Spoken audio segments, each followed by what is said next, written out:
So yeah, I mean, look. I remember getting a bill from DirecTV was the main culprit. Like they Well, were the real main culprit. I was said this was back. Yeah, the Red TV came up in the article. Said anybody that purchased it between 2011 and 2023.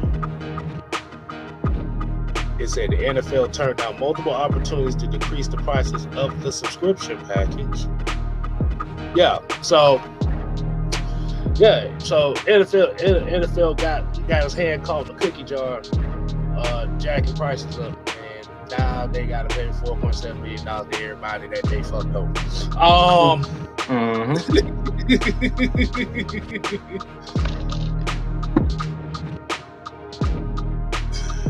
Yeah.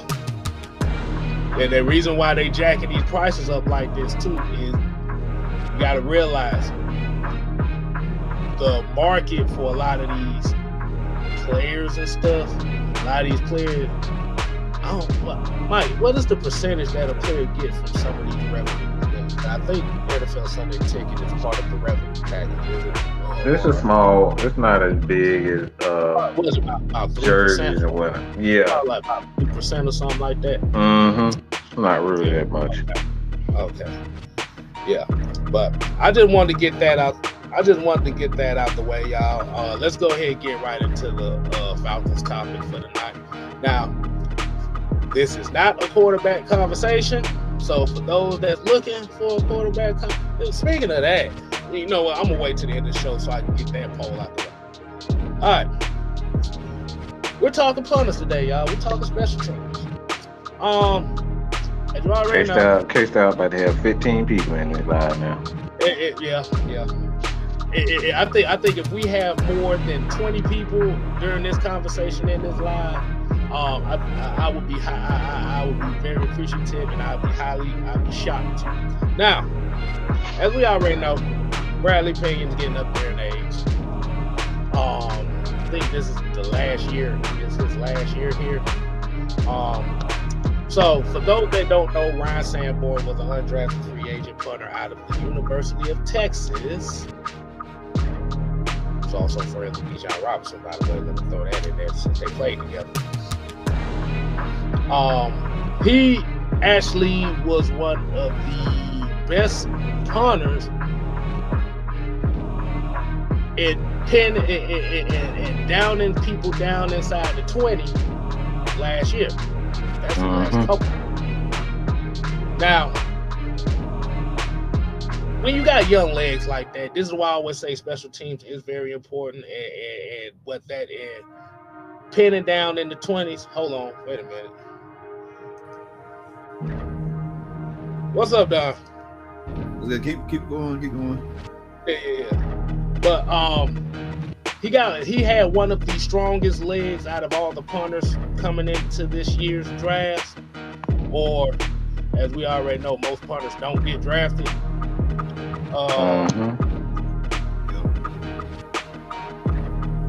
Based on how comfortable they'll be with it, in a surprising move, it's a possibility that Ryan Sanborn may be the starting punter for the Atlanta Falcons in 2024. Now, I want to see if everybody thinks that may be a crazy idea that may happen. I want to get y'all thoughts on that. And Don said she so graciously joined us. I want to get your take on that.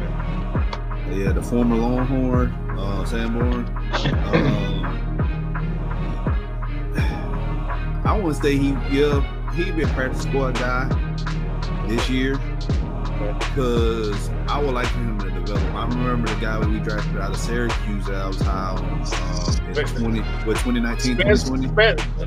Spencer Hoffrichter. Yeah, I remember that name. Yeah. Man, he was a good punter, but we threw him out there and it just didn't work out, for him.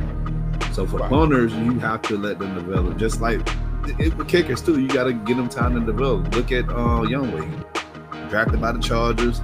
He didn't cut out there. Then he played for the Atlanta Royals. What's it? The Atlanta Legends. Legends, yeah, Atlanta Legends.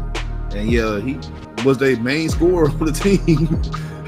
And then, you know, Aaron Murray couldn't throw his way out of a cereal box. Boy. I'm glad that league folded. I'm glad that league folded when it did, man. I'm like, what? Anyway. For those that don't know, the AAF was a thing. The league actually folded before the playoffs started. Yep. They only played, what, 5 games, 6 games? 6 games. They played 6 games, but the league folded after that. But I'm, you know, again, I can say by next year, if he can develop well, you know, he can be starting next year. Okay. Pena's doing a good job, in my opinion, but I know they want to get younger. Yeah, they kind of want to set up that line and kind of be like, okay, if Penn decides to retire, or they may not want to bring him back, you already got somebody waiting in the wings. And I want to read something off to you right here. Last year, in 14 games, he had 40 punts for a 45.7 average,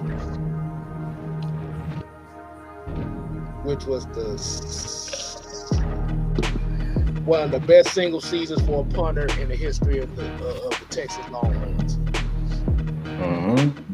Yeah, he did play for Stanford too. Yeah, 57 times for an average of 41.7. So he got a leg on him. He got a leg on him. Let me see, 15 punts of 50 plus yards and 15 punts inside the 20. And his longest punt last year was 64 yards. So what you talking about flipping the field? Yeah, that's flipping the field. That's flipping the field, but I care more about the accuracy than I do the actual leg. Like, you can get punters with a big leg, but if they're not accurate with it, like, it defeats the purpose, to be honest, especially if you're returning. A returner's gonna take that kick because it gives him a little bit. It gives him the advantage when it comes down to the coverage. Cause like it gets there quick. If it gets there quick, you know, he can get up to speed quick, and it's hard for guys who are gunners or whatnot to kind of stop and change direction. So it's like, that's why I was like, if he's accurate with it and he can get some hang time with it, fine. But yeah. The hang time. The hang time is more important. Yeah, the hang time is more important. And what's those brothers' name that was punters? One of them played they played at Tennessee, and I think one of them played for Kansas City. Dustin Colquitt. Yeah, Colquitt brothers. Yeah, they were known for, you know, their hang time. Yeah. That like Mike said, that's how you prevent returns right there.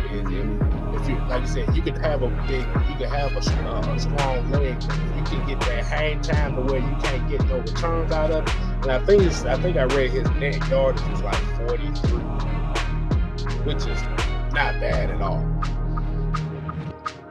But like you said, I agree with Don. Like you said, I don't necessarily see him being a starter for 2024. But I wouldn't be surprised if the way that this team has been going this whole offseason, y'all better throw every possibility on the table, because anything can damn happen.